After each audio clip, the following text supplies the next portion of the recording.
लोकसभा चुनाव के नतीजे आने के बाद नई सरकार का गठन हो चुका है। अब लोगों की निगाहें संसद सत्र पर टिकी हुई हैं, जहां कई महत्वपूर्ण बिलों पर चर्चा की संभावना है। संसद के मानसून सत्र की तारीख से पर्दा भी उठ चुका है। इस सत्र में पहले दिन वित्त मंत्री निर्मला सीतारमण बजट पेश करेंगी। सत्र के दौरान विपक्ष द्वारा कई मुद्दों पर मोदी सरकार को घेरे जाने की उम्मीद भी की जा रही है। तो कब से शुरू होगा मानसून सत्र, जानने के लिए देखिए ये रिपोर्ट। 18वीं लोकसभा का गठन हो चुका है। संसद का विशेष सत्र 24 मई को बुलाया गया है। इसमें मुख्य रूप से सांसदों के शपथ ग्रहण और नए स्पीकर का चुनाव होगा। तो अब संसद के मानसून सत्र की तारीख भी सामने आ गई है। संसद का मानसून सत्र 22 जुलाई से शुरू होगा, जो 9 अगस्त तक चलेगा। इस बार मानसून सत्र के हंगामेदार रहने के पूरे आसार हैं।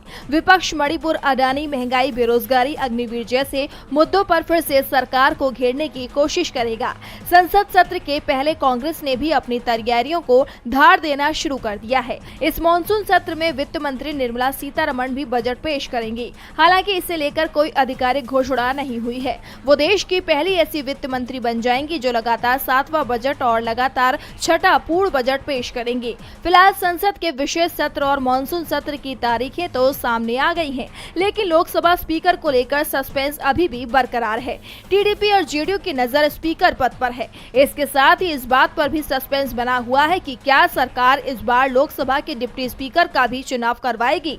17वीं लोकसभा में डिप्टी स्पीकर का चुनाव ही नहीं कराया गया था। 17वीं लोकसभा पहली ऐसी लोकसभा बन गई जिसमें डिप्टी स्पीकर ही नहीं था। ऐसे में विपक्ष सवाल कर रहा है कि क्या इस बार भी लोकसभा में डिप्टी स्पीकर नहीं होगा।